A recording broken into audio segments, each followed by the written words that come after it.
ابراهیم علیه السلام دوه ښځې وې، یوه سارا بیبي وه خپله مشرۍ ښځه چې دا د تره لور هم وه، او دویمه ښځه دغه د بادشاه لور وه هاجره بیبي چې هغه وله ورکړه.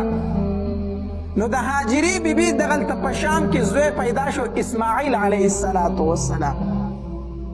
د کشرۍ ښځې نه یې زوی وشو اسماعیل علیه السلام. دا اسماعیل علیه السلام چې دی که نه، دا علما لیکي وایي د عبرانۍ ژبې او د عربۍ ژبې د دواړو د ژبو نه یو نوم جوړ شوی دی. د اسمع په عربۍ کې معنی ده واوره، او ایل په عبرانۍ ژبه کې الله ته ویلی شي. نو اسماعیل الله زما دا خبره واوره ای الله، یعنی ما له زوی راکه. په دغه وخت کې د ابراهیم علیه السلام عمر 15 کاله و، بلکل بوډا، اولاد یې نه و. الله ته به یې جړه فریاد کو، الله ما له اولاد راکه، الله ما له نیک عمل او صالحه بچی راکه. نو الله ته به یې جړه کوله. نو اسمع، الله زما د اواز واوره، الله زما د مطالبه منظور که الله. او ایل په عبرانۍ ژبه کې الله ته ویلی شي. نو اسماعیل، نو الله تبارک وتعالی د 15 کاله په عمر کې ابراهیم علیه السلام ته د کشرۍ بیبي نه اسماعیل علیه السلام ورکو. چې پیدا شو نوم یې ورله اسماعیل کېښودو، ځکه دا ما د الله نه په ډېرو دعاګانو باندې غوښتی دی. نوم یې ورله هم هغه کېښودو اسماعیل. بیا د ابراهیم علیه السلام د دې بیبیانو په خپل منځ کې به جګړې وي، ځکه عام طور پر دوه بنې چې وي نو دا یو ځای ژوند نه کوي، جګړې کوي. نو د ابراهیم علیه السلام یو مشرۍ بیبي وه، یو کشرۍ بیبي وه. د کشرۍ بیبي پکې زوی پیدا شو، نو دواړو یو ځای ژوند نه کو، جګړې به یې کولې. ابراهیم علیه السلام په سخته پریشانۍ کې و. مشرۍ بیبي هم نه شو پرېښودی، ځکه د هغې قربانو ته یې کتلو چې دا عراق نه زما سره شام ته سفر وکړو، تنې تنها زما دپاره دا دومره سفر یې ما سره کوي، ډېرې قربانۍ یې را سره دي. نو د هغې قربانۍ ورته یادې وي، نو هغه هم نه شو پرېښودی. دلته هاجره بیبي هم نه شو پرېښودی، ځکه چې دا خو د بادشاه لور د ما له بادشاه راکړه د خدمت دپاره، او اوس یې بچی هم وشو، وړوکی زوی ورسره په هغې کې دی. نو څه وکړم، دا پرېږدمه.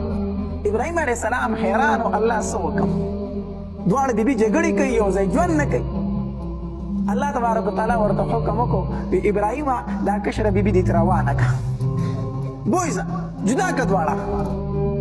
پیغمبر دی بغیر د وحي نه خو کار نه کوي، دا دواړه جدا کړه. د ابراهیم علیه السلام خو دا مطلب و چې چېرته زه نږدې بل ځای ته به بوځم، نو کله به هغې له ځم او کله به دې له راځم. نو روایتو کې راځي وایي جبریل علیه السلام ورسره ملګری شو، په اوښ باندې سواره شو، ځان سره یې په تیلې کې لږ خوراک راواغست او بتکې کې لږې اوبه یې راواغستې. روان دي ابراهیم علیه السلام بار د جبرئیل علیه السلام نه تپوس کوي، جبرئیل چېرته بځو؟ وایي مخکې د الله حکم دی، مخکې د الله حکم دی ځه. روایتو کې راځي وایي چېرته به چې ښکلې شنه علاقه راله که نه، ابراهیم علیه السلام ته به خوښه شوه. نو د جبرئیل علیه السلام نه به یې تپوس وکړو، جبرئیل الله دا علاقه موږ ته نه ښودلي، دا علاقه خو به یې نه ښودلي چې دلته کې پړه واچوي. نه مخکې حکم دی ځه مخکې. ابراهیم علیه السلام روان دی دومره سفر وشو چې د شام نه د فلسطین نه را ورسېدو مکې مکرمې ته، سرو شګو ته را ورسېدل، سرو غرونه، تور غرونه، بس نور څه شی نشته. د کیکر بوټي ځای په ځای ولاړ دي، بس د کیکر یوه ونه وه او په سور نور کې د هغې د لاندې سوری. ابراهیم علیه السلام ته جبرئیل علیه السلام وفرمایل، وی رب فرمایلی دي چې دلته کې پړاو واچوئ، دلته کې نه انسان شته، نه چېرته آبادي شته، هېڅ شی په نظر نه راځي، سرې شګې او د کیکر بوټي. بس د الله حکم دلته دی، دا بیبي دې دلته پرېږده چې د دواړو په یو بل باندې د سر هغه بوی هم نه لګي، یوه هلته پاتې شوه، یوه دلته راله، د دې کیکر د لاندې. ابراهیم علیه السلام ته دا حکم وشو چې خبرې به ورسره نه کوي، او دا بیبي دلته پرېږده او ځه. اوس د الله د طرفه امتحان دی که نه، یو امتحان خو دا و چې ورته وکړی شو، دویم امتحان دا و چې بادشاه عزت ته لاس ورچو، الله ترې بچ کو. اوس دا دریم امتحان و چې خپله بیبي د وړوکي ماشوم سره په غېږه کې په یو خوشي بیابان کې پرېږده او ځه. اوس هاجره بیبي د کیکر د بوټي د لاندې پرېښوده، په بتکي کې لږې اوبه دي او په تیلې کې لږ خوراک ته هغې سره کېښوده او روان شو تېره.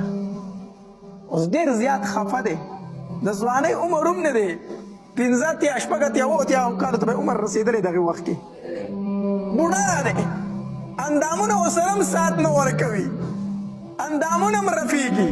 په بوډاوالي کې الله یو بچوړی ورکړی او د الله د طرف نه حکم دا دی چې په دې سرو شګو کې پرېږده او ځه ابراهیم علیه السلام غریب نیولی دی